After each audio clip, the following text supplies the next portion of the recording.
Please sit down.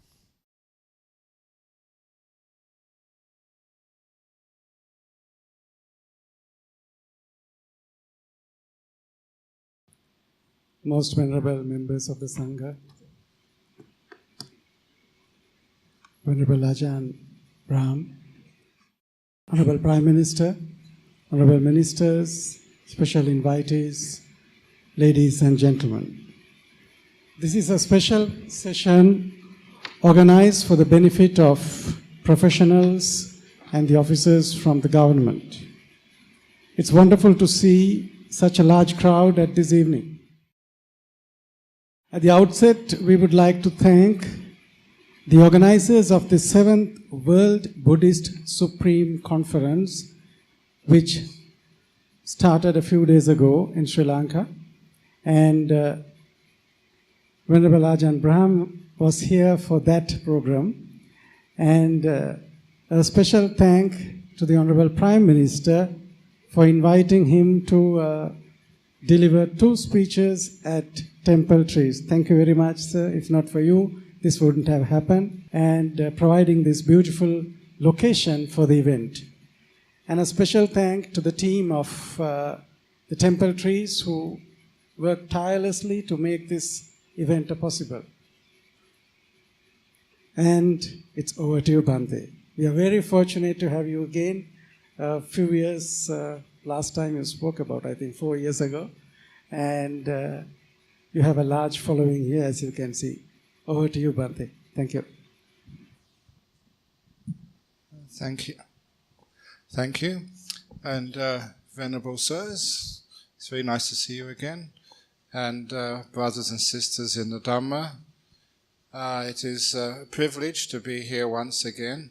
And again, thank you to the Prime Minister for arranging this, and also thank you to the organizers of the 7th World Buddhist Summit for allowing me to use this opportunity to share the Dhamma. The World Buddhist Summit has their intention to spread the Dhamma, to be able to help many beings in our world experience a peaceful, successful, harmonious life, to bring about a greater degree of world peace. And in order to do that, it is wonderful to have ceremonies, it's wonderful to meet one another, but it's also part of the teachings of the Buddha is to share, to give teachings which are relevant to our modern age, when we were talking about how to bring more children into the Dhamma and to teach them so they can learn from these ancient teachings, grow and enjoy going to the temple.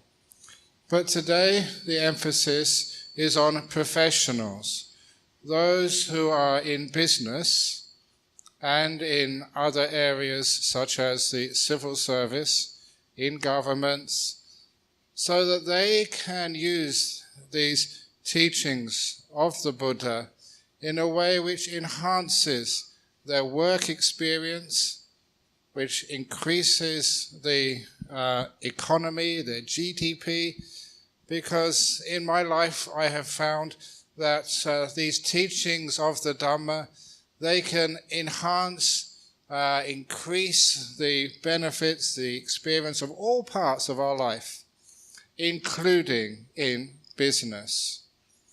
Just 1 week ago, I was giving a seminar in Singapore, and it was on using Buddhist principles in business. And there, presenting alongside of me, was Mr. Chu Beng Tan. He was a former head of Keppel Shipping, and at the time, he's retired now. At the time, he was the highest paid CEO in Singapore. There's also Jason Tan, who is currently the manager of Changi Airport, and he was just completed a few days earlier the opening of Terminal 4 in Changi Airport. And there was also a few investment bankers and people who write articles for Bloomberg. These were professionals at the apex of their career, but they were also very sincere Buddhists. Buddhists who wanted to share how they could practice the teachings of the Buddha in their workplace, to be leaders not of just companies, but leaders in ethics, leaders in kindness, and at the same time becoming very successful leaders, entrepreneurs, CEOs. And they shared many, many parts of their experience at work on how we can bring these Buddhist practices into our business environment. As you all know, you will spend many hours, a great proportion of your life at the office. And the experience you have at the office will affect much of your life at home and elsewhere.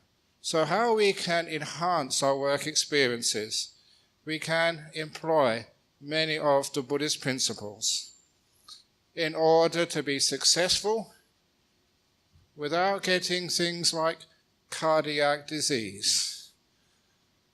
A person once told me, actually it was a psychologist who gave TED Talk channel.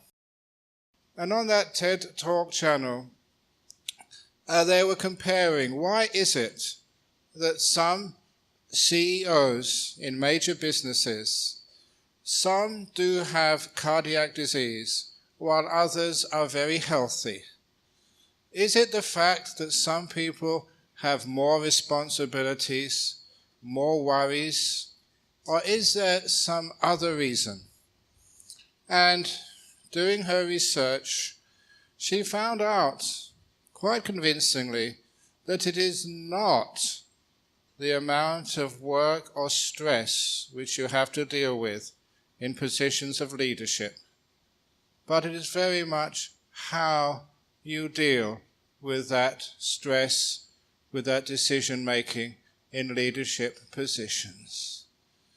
It is whether we can learn to make decisions carefully, with consideration, but decisively, without worrying too much. Too many people, they have important decisions to make in life, and they carry them around as a burden in their heart, in their mind, and that causes such stress that, as they say, the cholesterol sticks to the arteries, and you have major problems, cardiac disease. Other people, because they have the same amount of duties, the same amount of stress, they do not worry too much. They take it as a challenge. They don't have any negativity to the position they have to be in. They enjoy their responsibilities, which means that they don't have any problems with their cholesterol, which means they have good cardiac health. Those are the people which prove that it's not the stress, the work, the responsibility, the weight of responsibility, which is the cause of cardiac disease. It is the attitude we have towards what we have to do. So, first of all, please never imagine that because you have to work hard, that it has to be stressful. As some of you may know, that I work very hard as a Buddhist monk. I have huge amounts of responsibilities. And sometimes I travel around the world, talking, sharing, but I do not get stressed out. I can still always enjoy whatever I have to do. So here is one of the stories, which I like telling stories, about how we deal with the very difficult things we have to do in our life. This was a story from my training in the jungles of Thailand in a forest monastery many years ago. My teacher was a monk called Ajahn Brahm. First of all, how come I found a monk like Ajahn Brahm?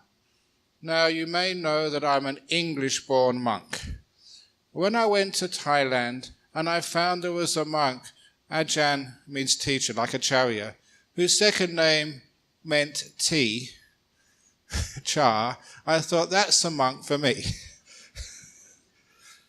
So, when I went to stay with Ajahn Brahm, he was a very powerful, wise monk who taught from experience, from wisdom, with deep meditation, and from the sutra as well. But on this one occasion, he just finished building a huge Uposatha hall, the ordination hall, a Sema hall. And after he'd finished building it, because that area of northeast Thailand was flat, it would get flooded during the heavy monsoon rains. So he built it maybe 1 meter, 2 meters above ground on a mound of earth. But after it was completed, there was a huge amount of earth left over. And he asked us monks, "Can you please move that earth?" Now at that time, I was only eating 1 meal a day in the morning. And it was a very simple meal without much nourishment. At that time, I was extremely thin. I'm making up for it now. And at that time, we were working very hard. We finished our 1 meal of the day after the Bindabata, maybe about 9 o'clock. And from 9 o'clock until we couldn't see at night, we would use shovels to put the excess earth into a wheelbarrow, and then to move that earth into the place where Ajahn Brahm told us. It took us 3 days of hard labor, pushing the earth through the steamy forest jungles of northeast Thailand, sweating, dirty, tired on 1 meal a day, being bitten by mosquitoes who took advantage of us. Those mosquitoes at those days in Thailand, they had never eaten Western food before. So now this was the first delicacy, Western food. After 3 days, I was exhausted. I was dirty. I hadn't had a chance to wash your robes. And very, very tired. But we'd finished after 3 days, and I thought now I could relax, rest. Following morning, I wash all my robes and do some meditation and recover. However, that night, Ajahn Brahm, the teacher, the Hamdro, went to another monastery. And the second monk, the vice abbot, asked us after our one meal a day, he said, I've been thinking, I don't think that earth is in the correct place. Please move it. So 3 more days of hard work, shoveling earth, pushing it in a wheelbarrow through the mosquito-laden jungles, sweaty, dirty, really stinky. But we finished. Our 6 days of hard work. Now I can relax and rest and have some meditation the next day and wash everything. I was really stinky. However, that night, Ajahn Chah returned. You already know what happened next. He said, why do you put it over there? I told you to put it over this other place. Move it. Now, for all those 6 days, although it was hard work, I had a lot of faith in my teacher. We have gratitude for the people who have served us and helped us. It was a small repayment for all the wisdom and kindness my teacher had given me. However, even gratitude and faith has its limit, and I'd passed my limit by now. And I was thinking, after another 3 days of hard work, I never became a bhikkhu to work like this. I became a monk to meditate under the trees, in the caves, quietly, peacefully. This is exploitation. So, I was very upset. I'd lost my faith. And what happened was I started to swear in English, hoping that the Thai monks wouldn't understand what I was saying. I was still a young monk. But they understood because they could see the body language. You can tell when a person's angry and upset, and I was angry and upset.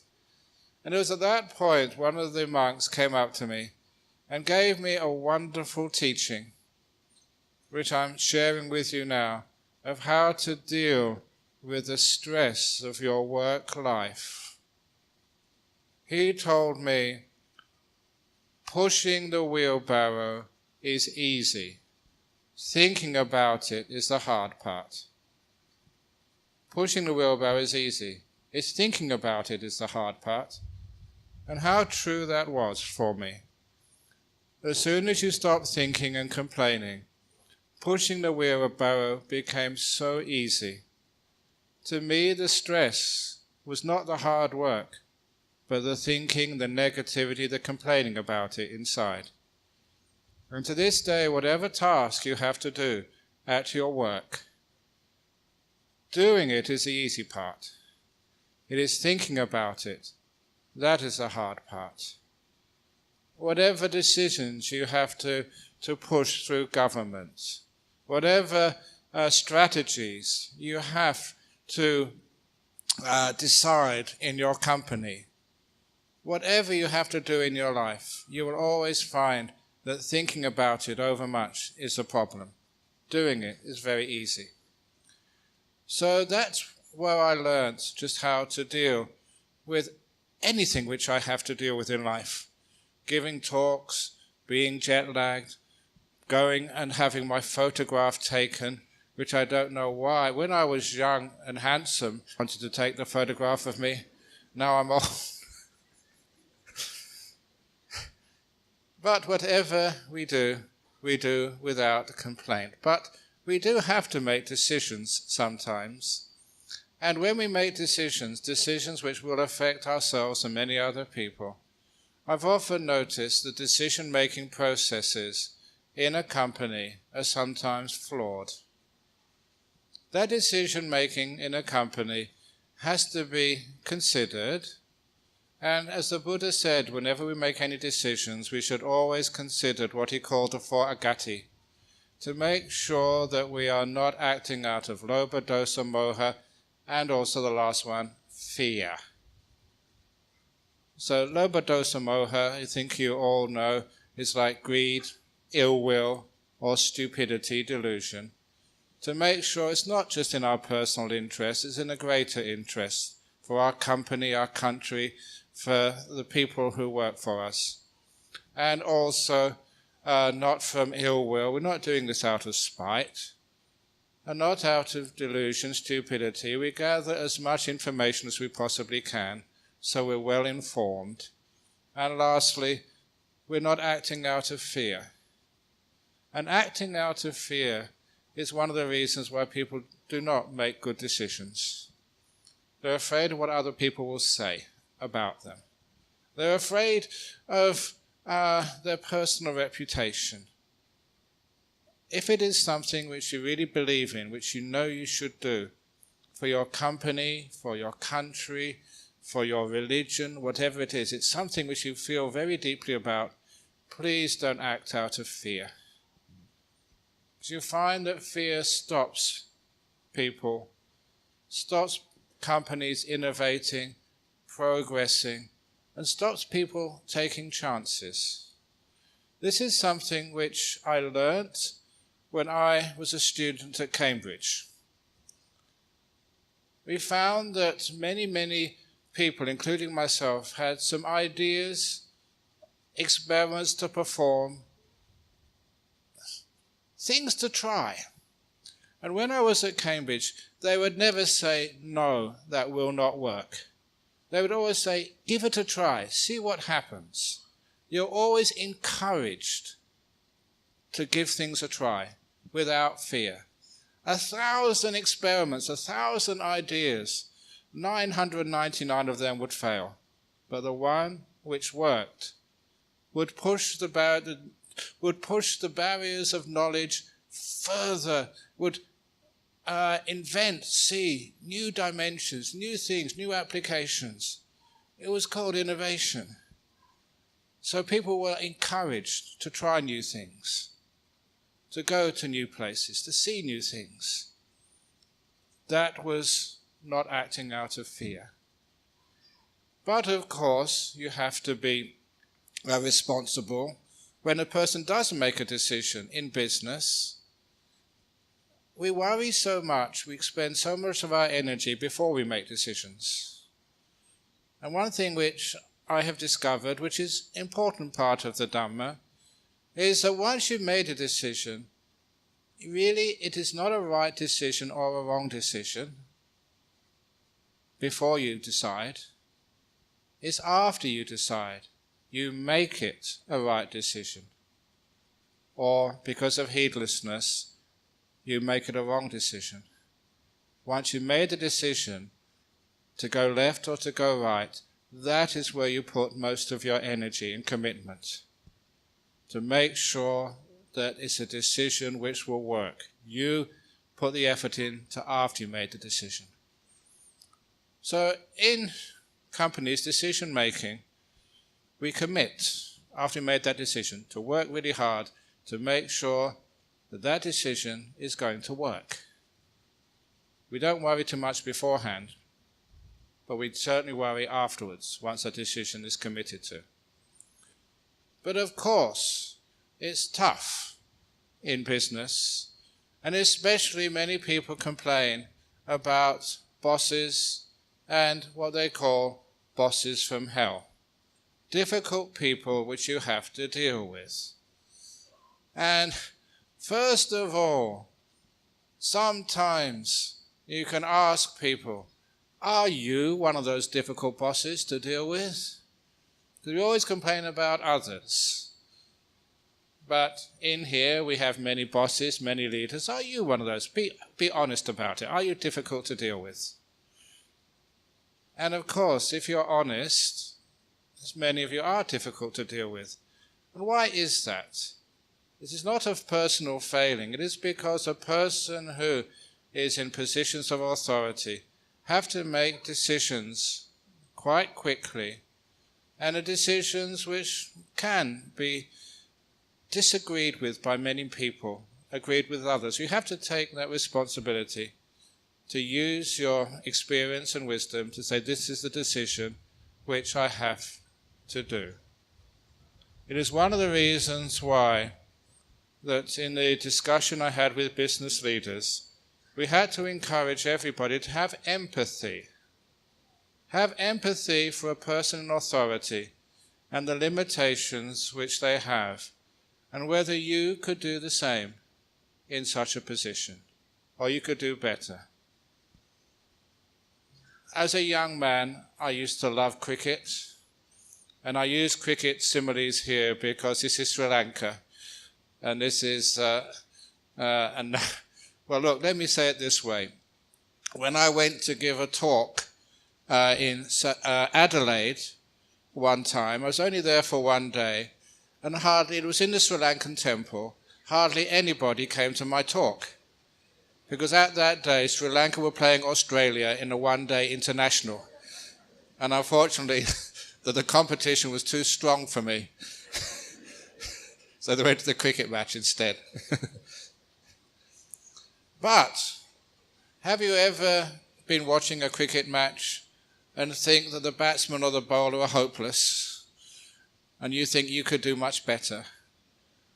We always think that way, but if we put ourselves in the position of the person out there facing the ball, it's a difficult position. We criticize people too much. We don't have that empathy to understand what it must be like, being a prime minister of a country. It's not an easy job at all. Every time you make a right decision, a good decision, nobody puts your picture in the newspapers. You make one wrong decision, and then it's all over the front page. That is the lack of empathy for the difficulties of a CEO in a position of authority. It's so hard to please everybody all the time. But if we had empathy, for our leaders and CEOs, literally put ourselves in their shoes, we would be much kinder, more accommodating to the people under whom we serve. And number two, it is, as one of who's the managing director of the Changi airport said, how many people, when you go to work, how many of you go to work with the resolution that you're going to make somebody happy today? And people expect you to be made happy. So it'd be wonderful if you go to work wanting not just to create successful outcomes, but also happiness at work. And that creating some happiness and bonding at work is very important for success, for bonding, for harmony, for working together.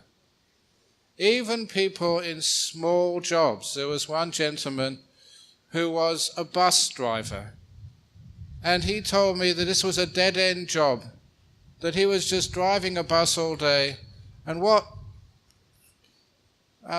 good was that? It was too simple a job. And so I recommended to him, yes, you are driving a bus, but you meet so many people every day. Many people, you take their fare, and you can have the opportunity to smile at them, to welcome them, to give them some kindness. He said, that means there's a lot you can do for other people's happiness and well-being. That is important in your work, wherever you are. A smile, a little bit of kindness goes a long way to creating harmony, morale, and eventually profits, success outcomes. If you look after others, then they look after you. It is karma. If you're kind to others, they will be kind back to you. If you serve others, they will serve back. One of my students over in Australia, her work colleague got promotion, and after getting promotion, the attitude changed. One was now a boss, the other one was a subordinate. And they didn't seem to get on together until one day the subordinate was going out to get some coffee and got another cup of coffee for her boss, the type of coffee she knew her boss liked from the time they were working together as colleagues. And just that little act of kindness just getting a cup of coffee for her boss changed the relationship. Now they could actually be kind to one another. And the office politics ended right there with a simple act of kindness. Imagine what it must be like to be a boss. No one is ever kind to you. No one ever respects you, except just, trying to say the right thing. No one ever treats you like a human being, but a boss, a position of authority. And it's wonderful when a person treats you with kindness. This is called bonding, learning how people can work together. Because you may think that the boss is the top of a pyramid. Usually the hierarchies of organizations, whether it's in a monastery, a temple, in a company, or in an organization, it is a pyramid.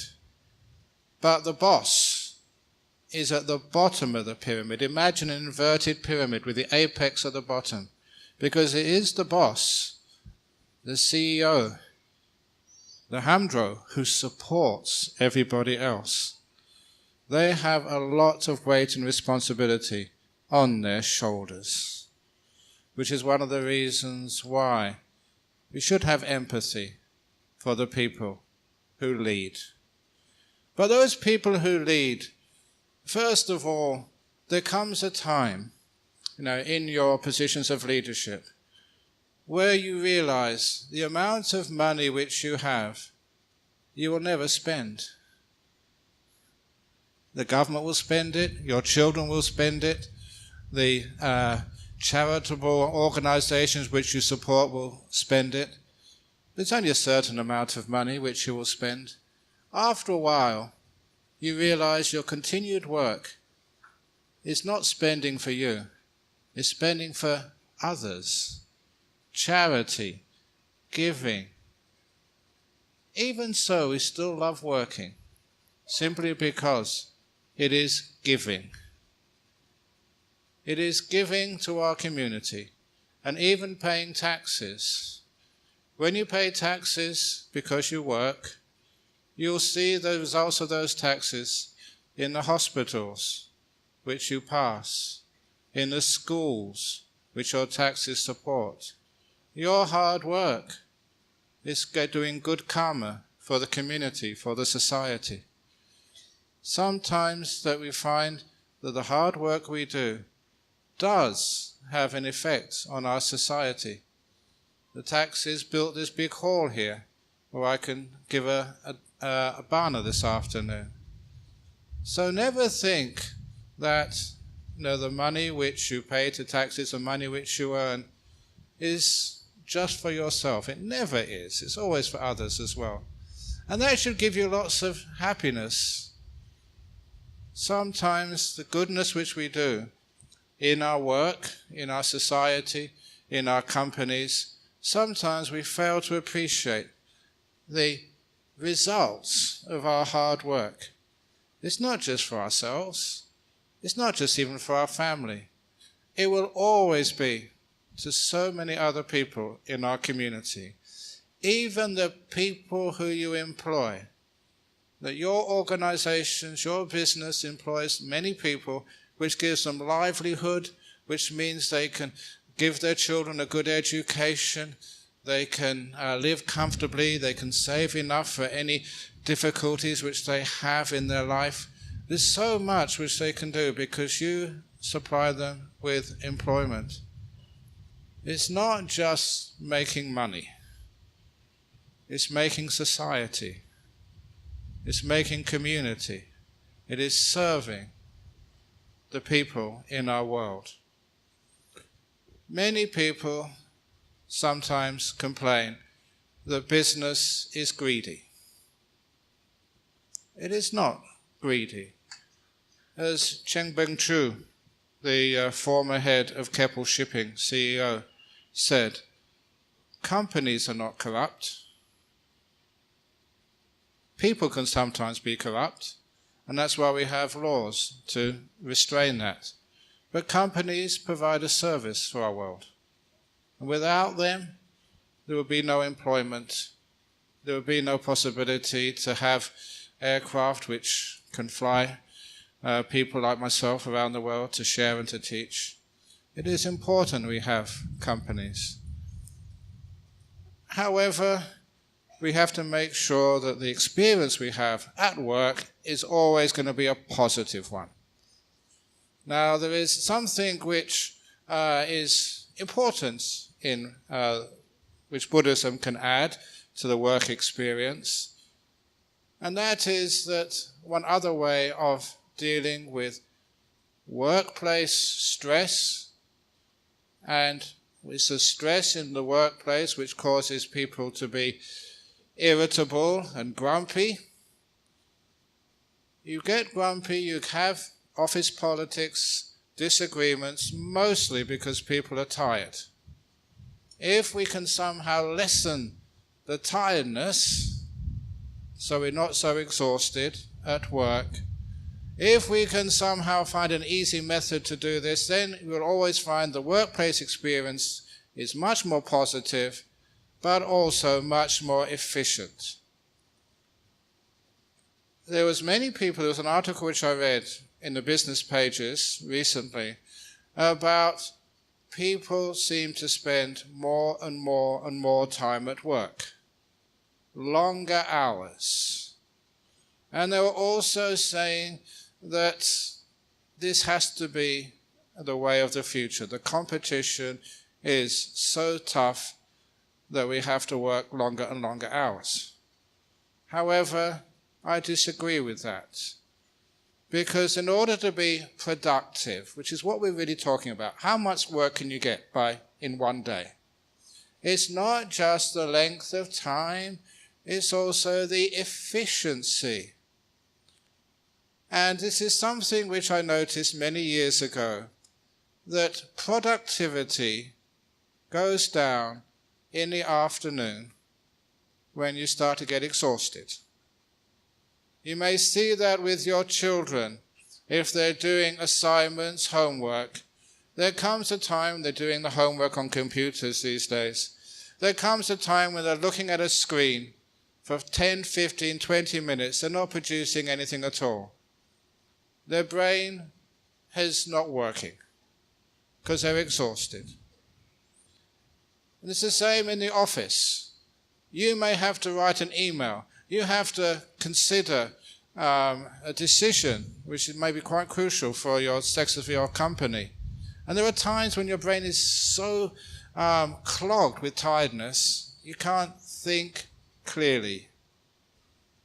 We call that just the exhaustion. The solution is very simple. And I mentioned this, please excuse me for repeating this, I mentioned this at lunchtime.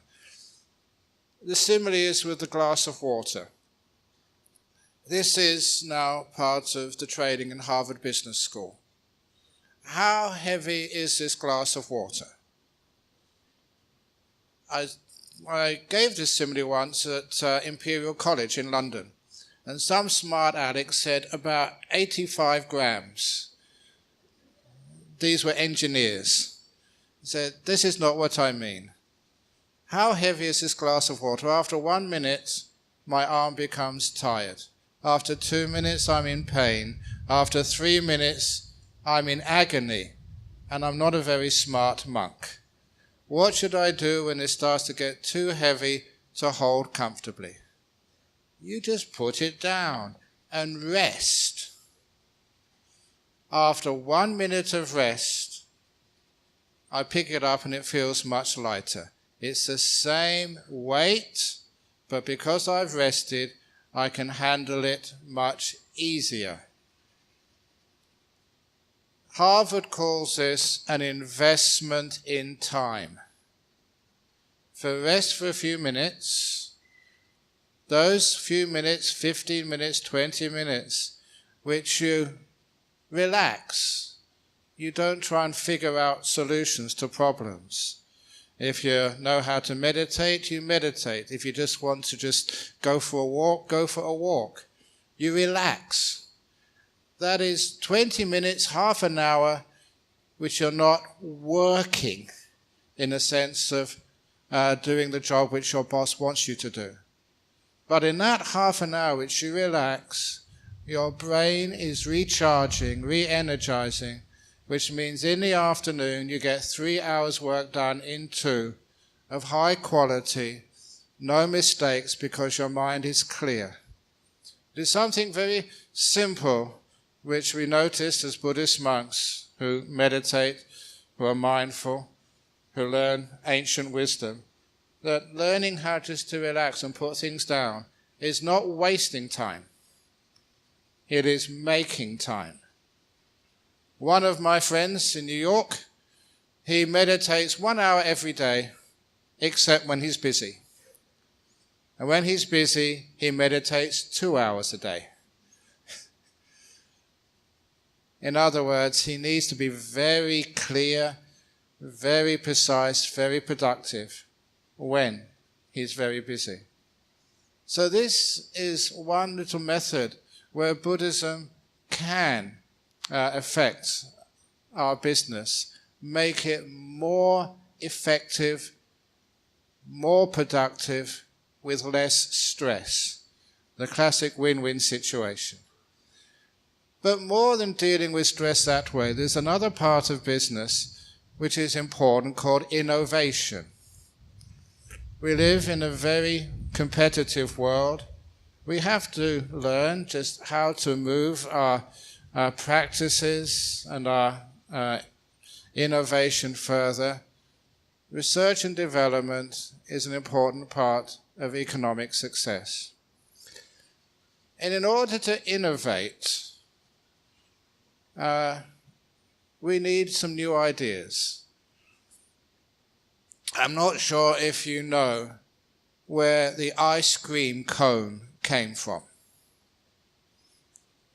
The ice cream cone, which you may get for your children or yourself when you're on holiday or just even on a hot day in Colombo, that originated from the St. Louis World's Fair in 1920-something, where there was a stall selling ice cream located adjacent to a stall which had the franchise for selling waffles.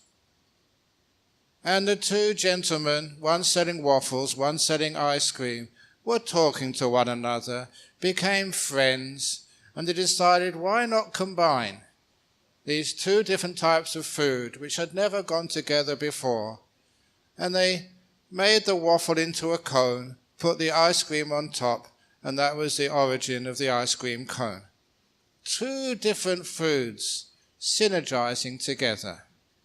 So number one, innovation often comes when we get two different ideas, two different fields coming together and seeing how those two can create new ideas, new products. But even more than that, for innovation, which is important in our business, there is a little simile which I use from Buddhism about insight. And I first performed this little demonstration in Daejeon in South Korea about 2 or 3 years ago in the 2015 World Computer Congress, where I gave the keynote address.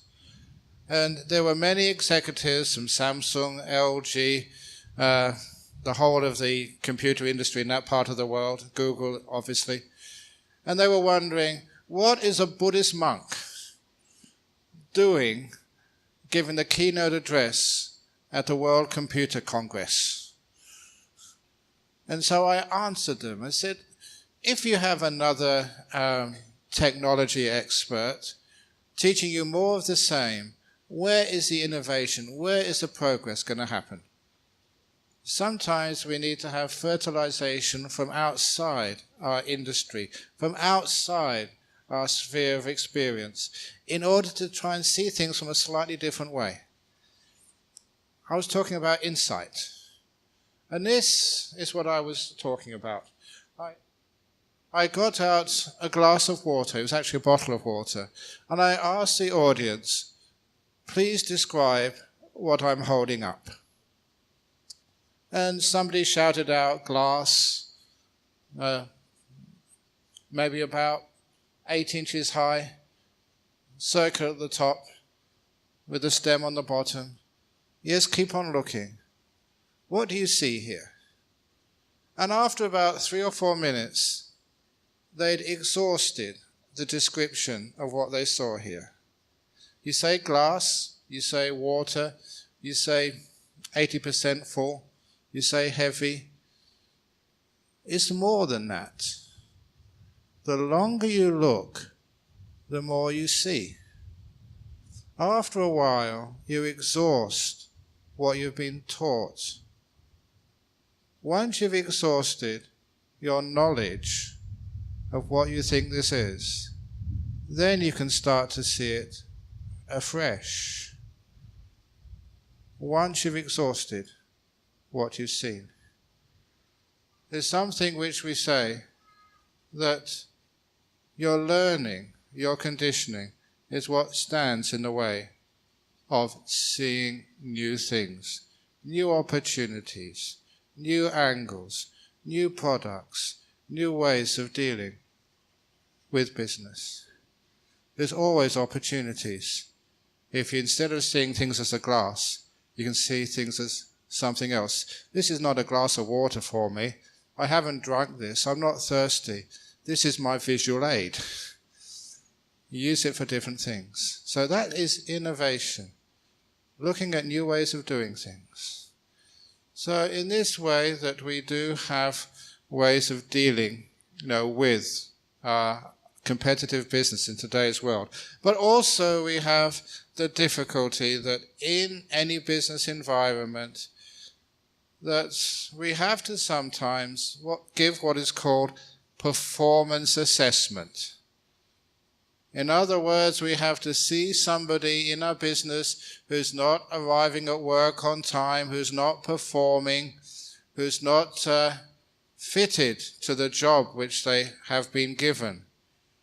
And this is something which in business as a professional, people often find it very difficult to sack someone, to tell them that they're not doing the right thing.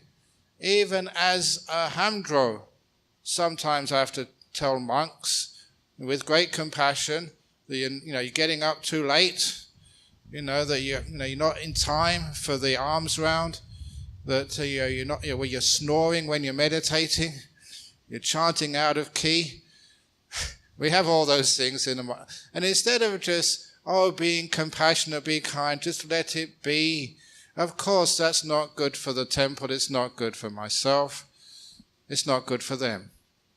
So we do have to criticize people sometimes. And the way we criticize in business or in a temple or even in a family, sometimes we just do not know how to give performance assessment.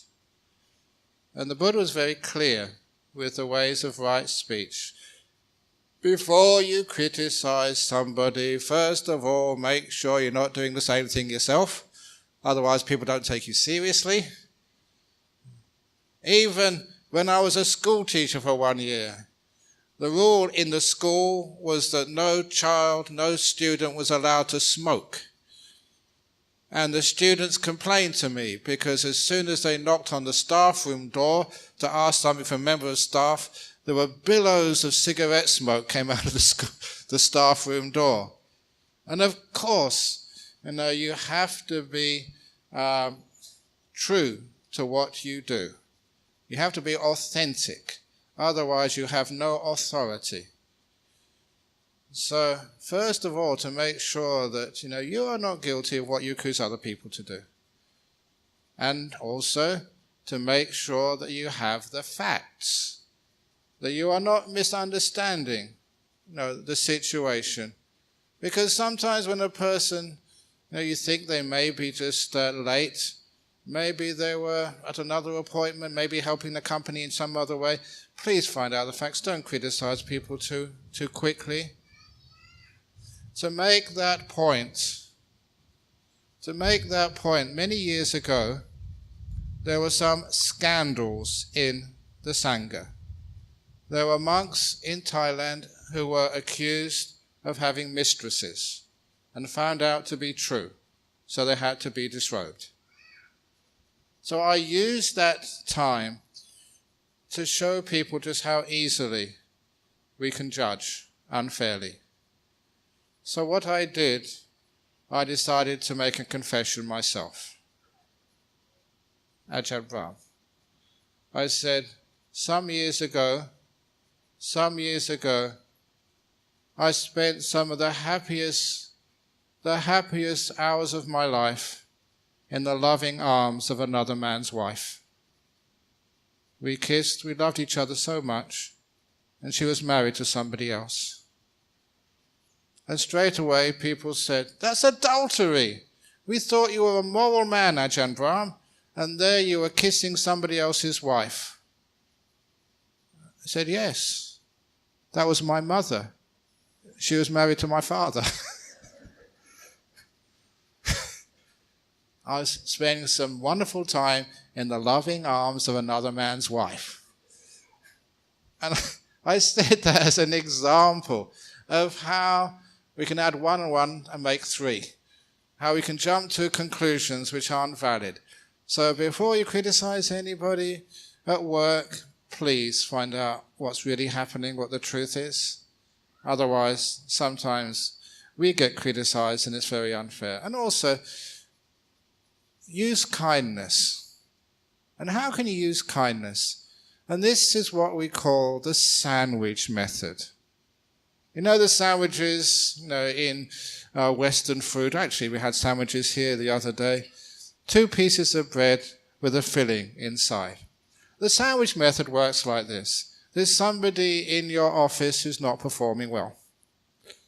So you go up to them and you tell them what a wonderful job they're doing. How valued they are in this company. And just how they're a great asset to your team. And then, that's the first slice of bread. And then you put the filling in. But, your work is always sloppy. You could sort of be a bit more accurate with your typing or whatever it is. And at the end you say, but, thank you for being here. Other stuff which you do is wonderful and good. Thank you so much. And see if we can help you improve. Because in business, it's not just the salary you get, but it's the experience and growth which you can develop in your work experience. How you can learn and grow in your career, in your job. People want to have pointed out to them their little faults so they can improve in the future. When I was a school teacher, when I was teaching mathematics, and when I had to set my first exam in mathematics, I needed some advice from a senior teacher. And the senior teacher told me, try and set the difficulty level of the test to be 70%, not more, not less. Because if the students got 95%, 100%, there would be no point to the exam. It's just too easy. If they got 50%, 40%, 30%, they would lose their motivation, their confidence. They would think that they just could not do math and they would give up and do other subjects. They would come up thinking maths is too difficult. So, try for 70%. If you get 70% score, that's a pretty good score. It means you get confidence. You can do math. And also it means the 30% where you make mistakes, that's where the teacher, I can know their weak points. Parts of the syllabus which I hadn't explained well enough, I thought they'd understood, but they didn't. That 30% is where we learn. It's a growth area. So we don't expect our workers to come in there and always perform 100% level. as their manager, as their boss, where you see them failing, that's 70%. Okay, yes. So 70% is the best score. I have just been given some performance assessment that His Excellency the Prime Minister has to leave soon for another performance. No? Offer Pirikura? Now carry on.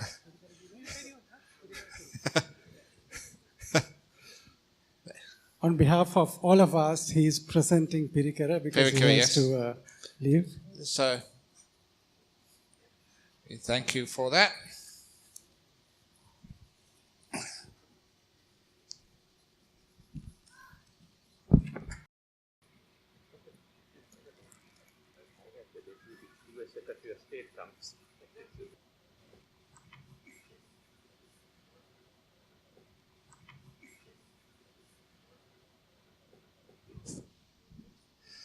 Very good. So please, whenever you have to leave for your official business, please do so. And so, to be able to give feedback to somebody without offending them. How many times have you been told off at work unfairly, and you feel you haven't been appreciated? That you've really worked hard, you've done your very best, and somebody comes along and says, no, you're late, your work is slovenly, it's not good enough. Sometimes that we lose our morale, which is one of the reasons why the work experience gets unpleasant, and we don't really want to give. We don't really want to work hard when people treat us like that. A little bit of kindness, sandwich, give praise, then give the criticism, and then give the praise. That is usually one of the best ways it works. And also, the last thing which I'm going to say is, a lot of times we focus on our faults too much. By focusing on the faults, what I mean is a company or a government or any institution, that they make a mistake, and we always keep thinking about why we made mistakes, why it went wrong. Which, if we keep focusing too much on the mistakes of life, we find that we lose our motivation, we lose our confidence, and we get into negativity. And instead, if we would instead focusing on successes, what works? So if you had a meeting, not about why you lost seats in government, why you lost customer shares, instead of focusing on the negative in your business, instead focus on what worked. So if you have a product which sells really well, you have a marketing campaign which succeeds, you have policies which become popular. Why? Because if you have meetings about what worked instead of meetings about what failed, you'll find you get motivated and you learn from successes much more than you learn from what went wrong. And that even goes to other parts of your life, your relationships, your marriage. If you have a wonderful day together, why? Please remember the secret of a happy day with your partner. Why did it work? And don't keep focusing on why that one day was wrong. Please let that go. Learn from successes, not from mistakes. That works in business. It works in politics. And it certainly works in monasteries, in Buddhism. We learn from what works, and we grow from what works. We keep repeating what works. It is called watering the flowers, not watering the weeds. Focusing on the mistakes brings negativity. Focusing on what works brings a very positive, beautiful mind. Thank you for listening, and thank you for your attendance.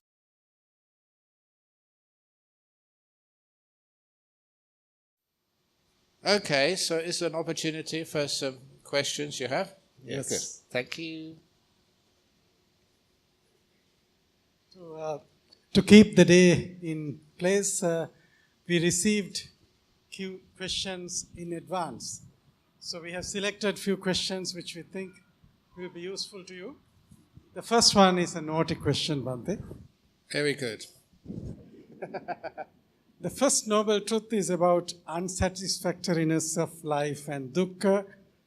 But all the time, you look so happy. Is it real or is this your advertising? That's so naughty. That's not naughty. It's if I just put on happy smile just for show, then I'd soon be found out. I am now a very well documented monk, and so the happiness has to be real. And if you were playing a role, you get so tense after a while that you would even get sick. So the happiness is real. But how can that be? I gave a series of talks in Indonesia called Happy Every Day. How can you be happy every day? Number one, what about nighttime? It meant nighttime as well. What happens when you're sick, when you're grumpy, when things didn't go your way? How can you be happy then? And the point is, happy to be grumpy, happy to be tired, happy to be wrong sometimes, happy to fail sometimes. So, happy to be sick. Sickness is a good example. Is there anyone in this room who's never been sick in their life? If there are anyone who's never been sick in this life, please put your hand up now. I can assume that everyone has been sick. If someone had put their hand up, they'd never been sick ever in their life, you would be so weird, so strange, they'd take you to some medical facility and do tests on you. In fact, if you're always healthy every day of your life, there'd be something wrong with you. It's all right to be sick. It's natural to be sick. It's normal to be sick. So why do people say there's something wrong with me? I'm sick. My students in Australia are well known that when they go to their GP, they go to the GP's office and, doctor, there's something right with me. I'm sick again. In other words, we're accepting that sickness is part of life. We're happy to be sick. We accept being sick. We open the door of our heart to life as it is. Very good. Have a good meeting. So we open the door of our heart to life. So we're happy no matter what happens. When you understand suffering, dukkha, we accept it. This is, my teacher had this wonderful saying, joy at last to know there's no happiness in the world. Joy at last to know there's no happiness in the world. What does that mean? It means no longer are you complaining, you're thinking there's something wrong with you, wrong with this world, wrong with life. It is part of life. So when happiness comes, you enjoy it. When the difficulties come, that's part of life. It is the suffering of life is where we learn. The mistakes of life are where we grow. Without those, there will be no growth. This is why the 70% rule is so important. If your life is always 100%, always happy, successful, no problems in your life, you learn nothing. It is the difficulties, the troubles, the trials of life. That is where people grow. Very easy simile, which is one of my favorites. If when you go home and you're walking home for good exercise, and if you tread in the dog poo, never scrape it off your shoes until you get home. Always take the dog poo home with you. Only scrape it off when you get to your garden. And in your garden you scrape it off under, say, the mango tree. Because 1 year later your mangoes will be sweeter and juicier than ever before. Why? Because dog poo is great fertilizer. The difficulties of life are where we grow. The problems you have in your business are opportunities. This is where growth happens in life. Yes, suffering is the first noble truth, but it also leads to happiness and to enlightenment. It's where we learn and grow. Are you ready for the next question? Yeah, go on. Okay, this is another interesting question. You partly touched on this. As professionals, we tend to think as personal life and professional life. But as you know, these days, the work responsibilities go beyond 8 to 5. We are 24/7. And as a result, we get more focused on the professional responsibilities and the business responsibilities than family and even health. You gave a small example, but can you give a few tips how we can, if you can balance, at least juggle between these two aspects of life? Yes, we have so many responsibilities, just family, our social life, political life, business life. And how we juggle between those is again a story. A young man from Sydney went to see Ajahn Brahm in Thailand. He just went all that way just to get some advice from an enlightened master. And he came back afterwards and told me what happened. Ajahn Brahm was just so famous at that time. Even though he came all that way from Sydney to Thailand, he couldn't even get close. Couldn't get close to see Ajahn Brahm.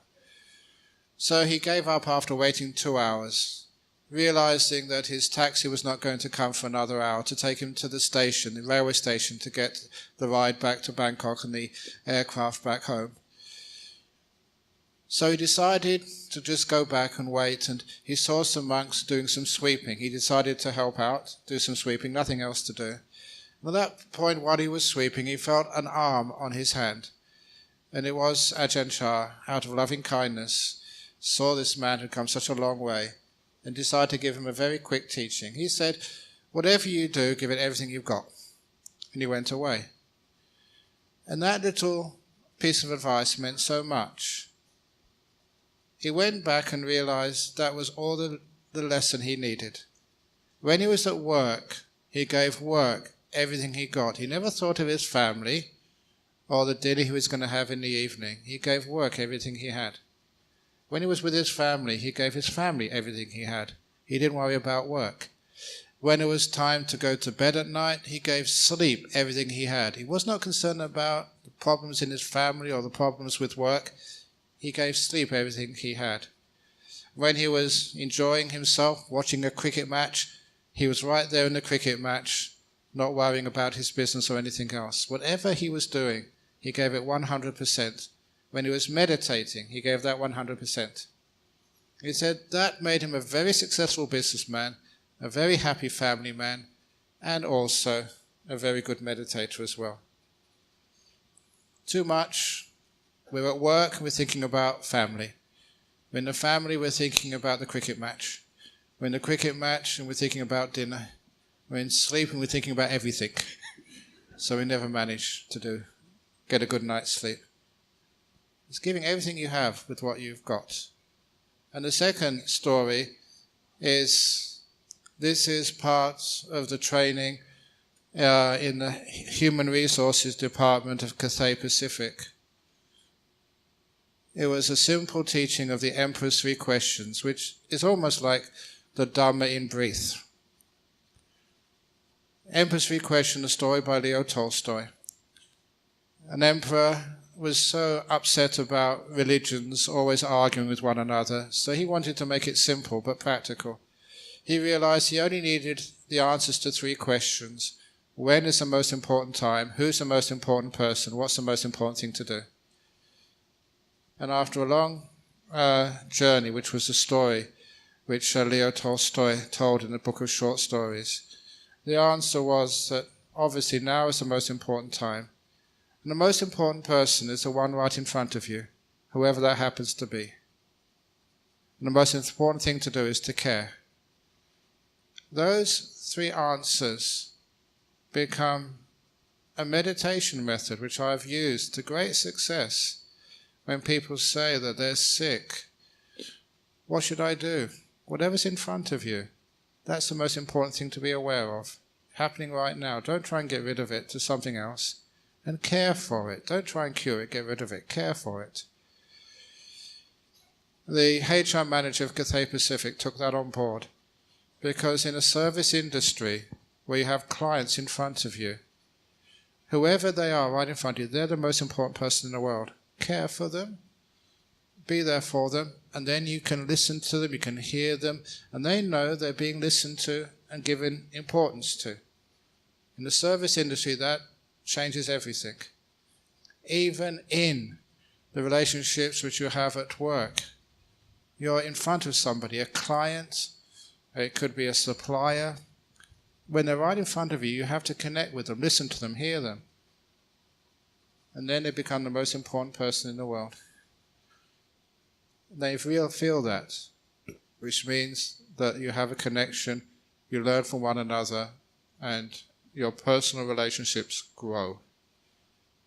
That is how we balance. And there comes a time when you're by yourself. Even if you're married, the last person you see before you go to sleep at night is yourself. I always say, good night me, have a good night's sleep. And when I wake up in the morning, here I am again, good morning, have a good day, Ajahn Brahm. I welcome myself, because a lot of time in this world, you are by yourself. So be kind to yourself, you're important too. So it's not really a balance anymore. It's just every moment is the same. You're by yourself, you're with other people, you're resting, you're meditating, you're serving, you're talking. As Mark Twain once said, make your vocation your vacation. And then the life-work balance. My life is my work is my life. My family, people say, Ajahn Brahm, you've got no family. I've got so many children, so many brothers and sisters. You are my family. And I really mean that. You connect with people. So I've got many, many children, many brothers, many sisters. You're my family. I like spending time with you.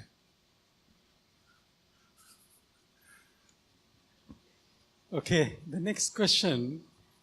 We listen to talks like this, we go for programs and we learn things and we make resolutions on New Year Day, Anniversary Day, birthday. And we try to pick a few new habits. And again, we are back to old habits. How can we break this habit of forming habits, Bhante? Break the habit of forming habits. There's something which, in business, you know, that advertising, it's usually understood for every $1 you spend in advertising, you get $3 return. That's usually the industry standard. Why does advertising work? The reason why advertising works is called brainwashing. And every time I give a talk, I'm quite upfront, honest about this. For the last hour, I've been brainwashing you. Especially sometimes when you tell funny stories. Because people think, oh, you're not really being serious. That is where you lower your guard.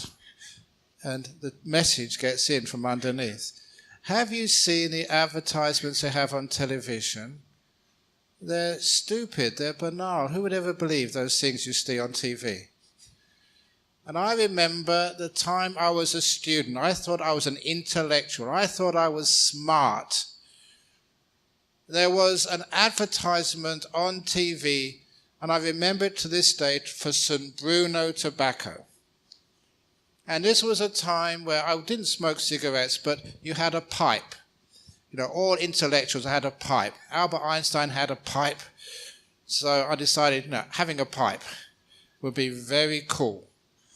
And the advertisement showed this ordinary-looking young man walking down the street somewhere in England.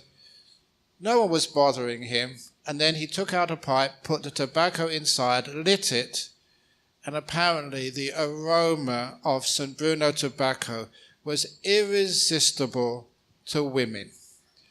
So this ordinary-looking guy walked past a grocery shop, and this beautiful blonde jumped over the counter to follow him. Then he went past a newsagent, and there was an equally beautiful redhead, also had to leave and just follow him, waiting for his every command.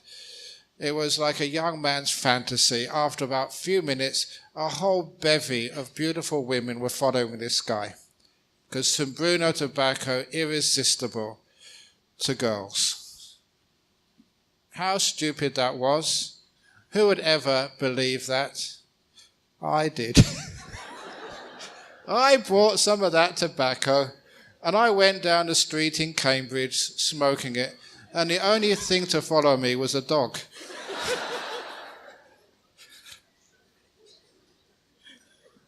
Have you ever done anything stupid like that? You really feel that you are in control of your mind. Your mind is conditioned all the time. It's one of the reasons why an old Buddhist story, which is really important, is the story of the bad elephant.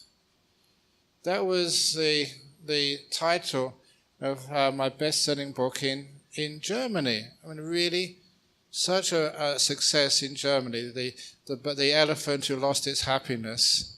There's a whole section of the bookshops in Germany. I was invited over to Germany to go on the talk shows, the night talk shows, because it was really popular. And people wondered, why is people in Germany buying this book in droves? It was the Spiegel bestseller, still is on the list.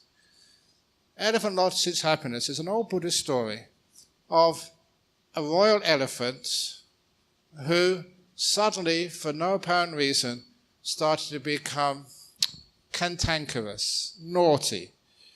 You know, when the king would go past, he would squirt water at the king. He would poo just when the keeper was right behind it. It was a very bad elephant. And so the king wanted to know why. Why was it such a good elephant before and suddenly changed its character? No one could find the reason, no medical reason for it. And so they got the Bodhisattva, like many Jataka tales, was a minister, said, I'll try and find out. So he went behind the elephant stall, sat there overnight at night, and then maybe 1 or 2 o'clock in the morning, he was woken up by a sound. There was some bandits, some bad people were meeting there every evening to discuss where they would steal, who would they beat up, who would they even kill. They would discuss that. That was their meeting place every evening, right behind the elephant stall. And even though the elephant could not understand human language, could still pick up on the bad feelings, the bad emotions of those brigands, those bad people, that gang. And so the minister had those thieves arrested, and the next day had the bhikkhus, the monks, go there to meditate and chant Pirit. And even though the elephant could not understand Pirit chanting, couldn't understand Sinhala, let alone Pali, but could understand the goodness, the kindness of those monks. And that changed the elephant. And the elephant became a very kind, peaceful person. It is associating with good people, the brainwashing, that's important for people. That is how we change habits. Not by resolution, but by spending time associating with good people.